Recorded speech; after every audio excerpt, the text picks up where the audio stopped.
spiritual wisdom. Salvation is by God's mercy. By God's mercy, we are given new birth. I think that's quite an important point to grasp, and I'd be happy to talk to you about it later. I was at a school function recently which the children were saying it's sort of modern creed, and one of the lines is, I believe in karma. What you give is what you get returned. That's a plank, of course, of Eastern spirituality, but it's widely held view amongst many Australians.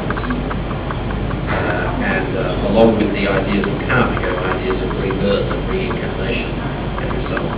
But that's very different from Christianity. In Christianity, the new birth is what happens now, while you're still living this life. The new birth is by God's mercy, not reaping what you sow, but gaining what you don't deserve, not earning a wage, but receiving a gift. Secondly, what are you born into?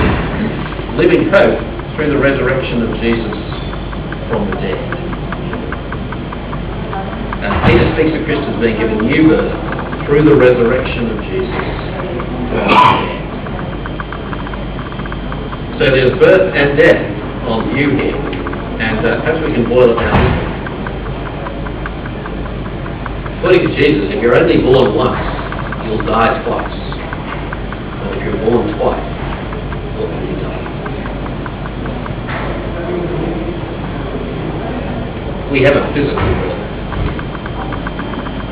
but our physical birth will only earn eternal death, eternal separation, unless there is some intervention, some new birth, some birth into relationship with God that will save us from the eternity that we deserve.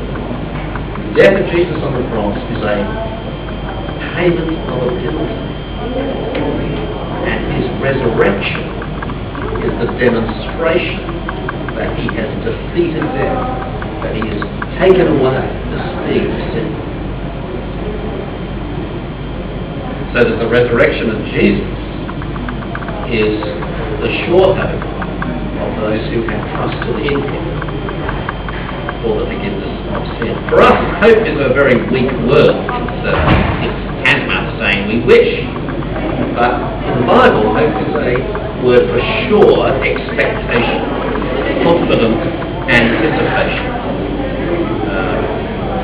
Just as a will gives rise to an expectation of an inheritance, so the resurrection of Jesus gives rise to our living hope, a sure expectation of our inheritance, our life with God, which goes on forever, but which begins now.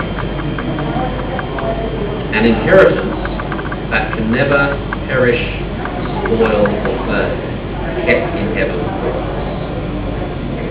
The chosen people of God are marked in the world as strangers because they live for an imperishable inheritance in a culture which relentlessly holds out what is passing away as the really important stuff. But the hope of Christians is imperishable, life and glory and joy in the knowledge of God. We've already tasted now, but it's kept in its fullness for us in heaven. But this world is a world obsessed with what spoils and fades and perishes. And that's not so surprising, because it's just the inevitable outlook of a kind of materialist naturalist. If you think that life is 70, then you live, work, enjoy what you can, and then become extinct. If deep down you are driven by the thought that you've got one fleeting chance to get as much as you can out of life, and then your life will just be an extended version of those chambers of money that floats around where you have to grab as much as you can. It does seem to me that Many people are actually living life as though that's all it was. It looks ridiculous when you confine it to 60 seconds in a chamber with money flying.